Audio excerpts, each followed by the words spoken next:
Setiap kanak-kanak ada dunia dia sendiri. Ada yang melihat melalui warna, ada yang mendengar melalui lagu-lagu angin dan ada juga yang bercakap dengan bintang-bintang hayalan.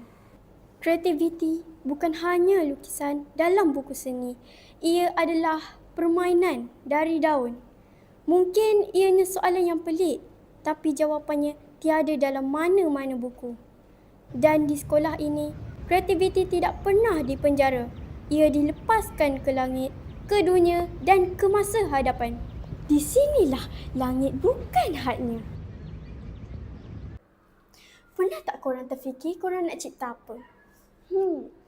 Kalau korang ada alat ajaib, korang nak cipta apa? Saya akan cipta sebuah tong sampah yang bergerak yang saya akan berikan nama EcoBot.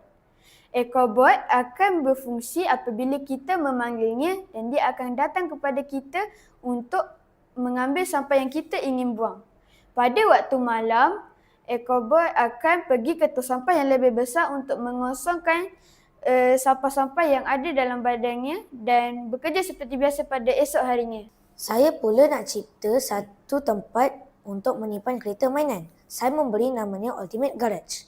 Di Ultimate Garage ada 2 tingkat. Di tingkat 1 ada tempat mencuci kereta, tempat membaiki kereta dan tempat parking kereta. Di tingkat 2 pula ada tempat tambahan parking kereta. Saya pernah bina Lego Monster Truck. Saya bayangkan Lego Monster Truck itu boleh mengangkat barang yang besar dan berat seperti perabot dan bahan binaan dari satu tempat ke tempat lain. Jika saya ada alat ajaib, saya nak cipta poket ajaib kerana kanak-kanak mempunyai keinginan dan kehendak yang sangat tinggi dan berbeza-beza. Jadi dengan adanya poket ajaib ini, mereka akan dapat apa saja yang mereka inginkan. Saya telah mencipta sebuah model rumah kecil yang lengkap dengan taman mini. Model rumah tersebut diberikan nama Eco House. Eco House dilengkapi dengan bilik air, bilik tidur, ruang tamu dan dapur. Dan yang paling penting, semua peralatan elektronik di dalam rumah itu menggunakan tenaga solar. Wow, hebatnya kawan-kawan kita semua kan? Nampaknya mereka mempunyai kreativiti dan impian yang berbeza-beza. Baiklah, sekarang mari kita dengar guru-guru yang membimbing murid-murid. Dengan bimbingan yang begitu minimum, murid-murid dapat menzahirkan kreativiti yang luar biasa dengan pengetahuan yang sedia ada. Jadi saya dapat simpulkan di sini murid-murid ini sangatlah mempunyai kreativiti yang tinggi dengan bimbingan dan juga cabaran yang diberikan kepada murid. Bagaimanakah cikgu menggalakkan kreativiti murid dalam kelas? Pertama, galakkan pembelajaran secara kendiri di mana murid bebas mencari informasi untuk mengembangkan idea mereka. Yang kedua, perbanyakkan aktiviti berkumpulan. Murid bebas berbincang, berkongsi idea dan pendapat untuk menzahirkan sesuatu inovasi.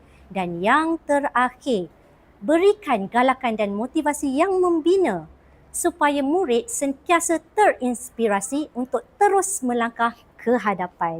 Adakah semua murid boleh menjadi kreatif? Semua murid boleh menjadi lebih kreatif apabila diberi peluang dan ruang untuk lebih berinovasi. Kreativiti murid jelas bukan sekadar bakat semula jadi. Ia berkembang dengan ruang, sokongan dan juga kepercayaan diri. Generasi baru ini membuktikan bahawa tiada had sempadan dalam menghasilkan sesuatu. Sempadan hanya wujud jika kita yang meletakkannya. Kami cipta dengan berani, berfikir dengan bebas dan bermimpi tanpa sempadan kerana langit tiada had.